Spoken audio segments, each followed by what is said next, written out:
क्या 6 टुकड़ों में बंट जाएगा पाकिस्तान? इतिहास क्या खुद को दोहराएगा? नमस्कार, आप देख रहे हैं न्यूज़ 18। मैं हूं आपके साथ श्रुति श्रीवास्तव।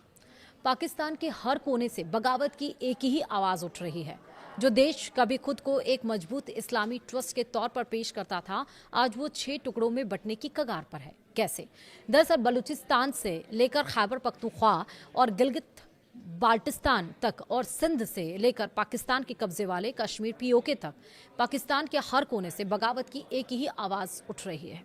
जो देश कभी खुद को एक मजबूत इस्लामी ट्रस्ट के तौर पर, राष्ट्र के तौर पर पेश करता था, आज वह जमीनी हकीकत का सामना कर रहा है, जहां उसकी सरकार, सेना और तमाम संसाधन सिर्फ एक प्रांत पंजाब और एक शहर रावलपिंडी के नियंत्रण में सिमट कर रह गए हैं। बलूचिस्तान से लेकर खैबर पख्तूनख्वा और गिलगित बाल्टिस्तान तक, सिंध से लेकर पाकिस्तान के कब्जे वाले पीओके तक, इस वक्त पाकिस्तान के हर कोने से एक ही आवाज आ रही है, विद्रोह की। जो देश अपने आप को एक मजबूत इस्लामिक ट्रस्ट बताता था, आज उसकी ज़मीनी हकीकत ये है कि उसकी सत्ता, उसकी सेना और उसके सारे संसाधन सिर्फ एक प्रांत पंजाब और एक शहर रावलपिंडी के कब्जे में सिमट कर रह गए हैं। बढ़ते असंतोष को देखकर यह कहना गलत नहीं होगा कि पाकिस्तान एक और बड़े राजनीतिक और भौगोलिक संकट की ओर तेजी से बढ़ रहा है और 6 टुकड़ों में बंटने की राह पर है।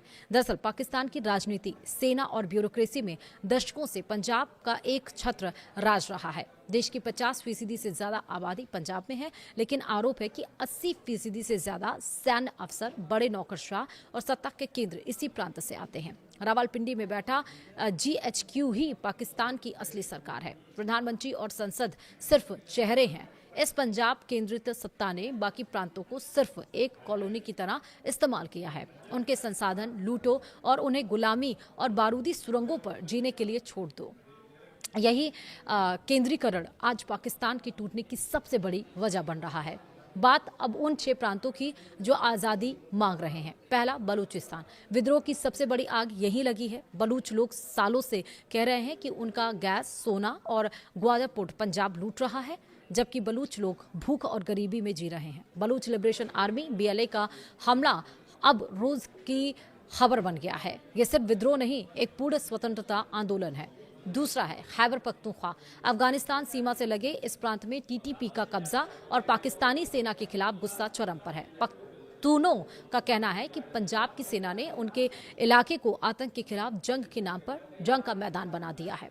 तीसरा, सिंध में सिंधु देश की मांग फिर तेज हो गई है। सिंध के लोग मानते हैं कि कराची से कमाया पैसा और सिंधु नदी का पानी सब पंजाब की तरफ मोड़ा जा रहा है। कराची में पानी और बिजली का संकट इसी सौतेले व्यवहार का नतीजा है।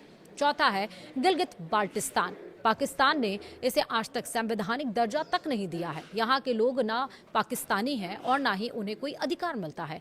जमीनें चीन को CPEC के नाम पर दी जा रही हैं और स्थानीय लोग बेरोजगार घूम रहे हैं। पांचवा है पाकिस्तान के कब्जे वाला कश्मीर POK। जी हाँ, मुजफ्फराबाद से लेकर मीरपुर तक भारी विरोध प्रदर्शन हो रहा है। POK के लोग आटा, बिजली और अपने हक के लिए सड़कों पर और सीधे इस्लामाबाद से आज़ादी की बात कर रहे हैं। वे खुद को गुलाम कहते हैं। छठा है पंजाब बनाम पंजाब।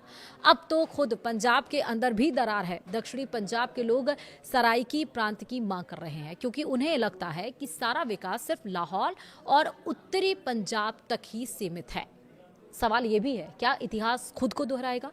दरअसल 1971 में भी यही अहंकार था। पूर्वी पाकिस्तान, जो अब बांग्लादेश के लोगों का शोषण किया गया, मतलब बांग्ला के लोगों का शोषण किया गया, उनकी भाषा और संसाधनों को लूटा गया और नतीजा हुआ कि पाकिस्तान 2 टुकड़ों में बंट गया।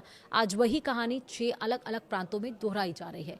एक ऐसा देश जिसका कुल क्षेत्रफल तो बहुत बड़ा है, लेकिन जिसकी सत्ता सिर्फ एक प्रांत के हाथों में हो, वो देश ज्यादा दिन तक एक नहीं रह सकता। सवाल अब ये नहीं कि क्या पाकिस्तान बटेगा, सवाल ये है कि ये कब बटेगा।